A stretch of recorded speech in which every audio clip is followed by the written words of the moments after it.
প্রত্যেক দিন পত্রিকায় পড়েন, মনে হচ্ছে বৈষম্য বিরোধী ছাত্র আন্দোলনের ছেলেমেয়েরা দেশের সব কিছু লুটপাট করে খেয়ে ফেলছে। দেখে মনে হইতেছে বাংলাদেশে আর কোনো ইবলিস ছিল না 24-এর আগে, সব ফেরেশতা ছিল, 24-এ সব ইবলিস হয়ে গেছে। ঠিক উল্টা গল্পটা শিখাচ্ছে। মাদকের ব্যবসায় কে দায়ী? সমন্বয়ক দায়ী। চাঁদাবাজি করতেছে কে? সমন্বয়ক করতেছে। তদবির করতেছে কে? সমন্বয়ক করতেছে। অতএব এই যে নতুন অভ্যুত্থানের নেতা কর্মীদেরকে শত্রু বানানোর রাজনীতি করতে, অতএব এই জুলাই যোদ্ধাদেরকে বুঝতে হবে সেই শক্তিগুলো কারা, সেই গণমাধ্যমগুলো কারা, যারা দিল্লির বয়ান কায়েম করবার চেষ্টা করছে।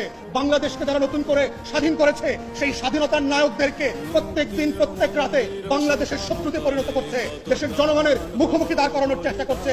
এই দিল্লির বয়ানটা বোঝা আজকে জুলাই যোদ্ধাদের জন্য অতীব জরুরি। এবং এটার মধ্য দিয়ে হচ্ছে আপনি নাগরিক হবেন, এটার মধ্য দিয়েই হচ্ছে বাংলাদেশ রাষ্ট্র আগামী দিন টিকে থাকবে কিনা সেই টিকে থাকার শর্ত তৈরি হবে। এবং সেই শর্তের ভিতরে শুধু বিদেশি শত্রু না, কারা কারা আজকে বাংলাদেশে মৌলবাদীদের উত্থানের গল্প শোনাচ্ছে, জঙ্গি উত্থানের গল্প শোনাচ্ছে।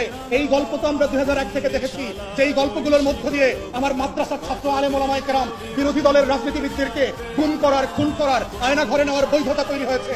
যেই গল্পের মধ্য দিয়ে জিয়া পরিবারের সদস্যদেরকে গুন্ডা বানানো হয়েছে, চোর বানানো হয়েছে, হাওয়া ভবনের নাটক তৈরি করা হয়েছে। যেই গল্পের মধ্য দিয়ে জাতীয়তাবাদী দেশপ্রেমিক শক্তিকে কিভাবে একের পর এক মিথ্যা মামলা দিয়ে বাংলাদেশের রাজনীতিতে নাই করে দেওয়া হয়েছে, এই গল্পটাও আপনাদেরকে বুঝতে হবে। বুঝতে হবে গত 53 বছরের রাজনীতিতে নাটক, সিনেমা, গল্প, গান, ফিল্ম, ফটোগ্রাফি সবকিছুর মধ্য দিয়ে দেশপ্রেমিক মানুষদেরকে অপর করার চেষ্টা করা হয়েছে।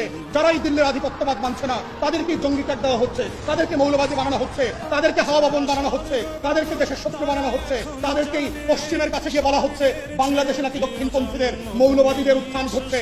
এই চক্রান্ত হচ্ছে দিল্লির আলাপ এবং কলকাতার বয়ান। এই চক্রান্ত আমরা 2001 থেকে বারবার দেখেছি।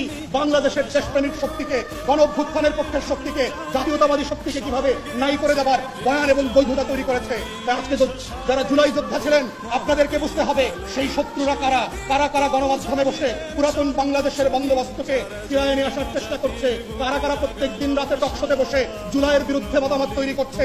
আগেই তো বেশ ভালো ছিলাম, এমন দেশ কি চেয়েছিলাম যেই দেশ আমাকে দিল্লি থেকে নতুন করে স্বাধীন করেছে। অতএব সেই বাংলাদেশটা কোথায়? সেই বাংলাদেশটার আকাঙ্ক্ষাকে নতুন করে ধারণ করবার জন্য শত্রু আইডেন্টিফাই করা খুবই জরুরি। এবং তরুণদেরকে, শিক্ষার্থীদেরকে, তরুণীদেরকে, যারা শহীদ পরিবার, আহত পরিবার আছেন, আগামী দিনের বাংলাদেশ থাকবে কি থাকবে না এটা সত্য হচ্ছে সেখানে।